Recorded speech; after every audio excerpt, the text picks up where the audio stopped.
South Africans brace for the fifth night in darkness. E-hailing service drivers have raised concern over road safety for both operators and pedestrians because of faulty traffic lights caused by power cuts. They say when traffic lights are not working during peak hours, this results in accidents putting their lives at risk.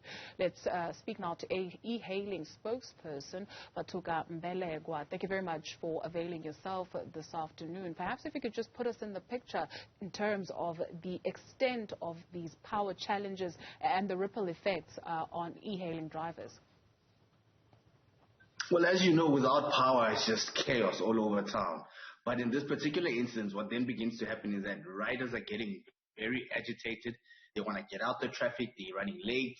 They want the driver to move and make tricks and make it a very uncomfortable traveling situation in the vehicle.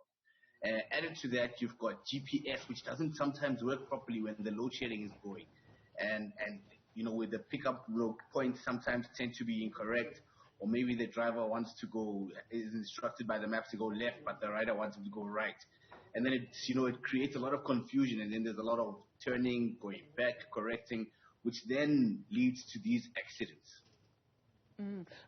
What about safety, right? So there's been a number of complaints by some drivers that this is an opportunistic moment, if you will, for criminals where they're concerned.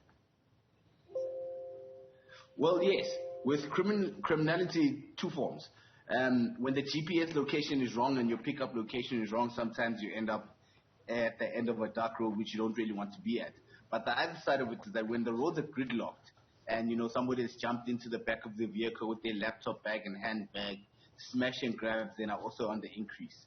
And because it's dark, you never know where these criminals then run off to, which then makes it a problem. So even though we may have this power outage, we need to find a way of making sure that at peak times the traffic can flow, whether it's by appointment, you know, some sort of solution. But a steady flow makes it a much easier situation, a much more controlled situation, a situation in which drivers and riders can react to jointly. You speak of solutions, and I'm taken to, and as you speak of pointsmen, I'm taken to a scenario on the road a couple of days ago as we are being load shed that two gentlemen that live on the streets took it upon themselves on a very busy intersection to direct traffic. So there you find people, you know, who see a problem and coming up with solutions. Are you helpless in this instance? While we do appreciate that, of course, you work on network, you know, you need functioning traffic lights, but what can you do maybe just to, you know, create a buffer for yourselves? I suppose what would be fantastic to see if the app companies themselves came to the forefront. Because if you look at an area like Rosebank, for example, there's a high frequency of trips there, and this problem is clearly creating a problem for everybody. Even themselves, it increases pickup times and increases drop-off times. And, you know, somebody doesn't want to be standing outside a mall or an office park for too long in the dark waiting for a ride.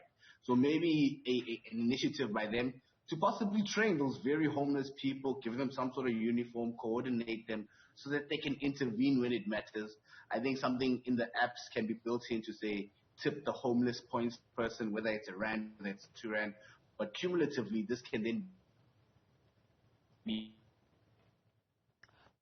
for their lives. It can also be impactful for us as operators and for the general road. We are losing you there intermittently. Mr. Mbelengwa, are you there with us? Yeah, I'm here. Can you hear me? I'm struggling to hear you, and that means our viewers are struggling to hear you. We do apologize about that. We know we're going to be load shed at 5 o'clock. So thank you very much, though. Point well taken that e-hailing drivers are really facing tough conditions in light of Eskom implementing load shedding, as we are on day 5 of load shedding. Come 5 p.m., the lights will go out. Check your schedule and, I guess, schedule your night, if you will.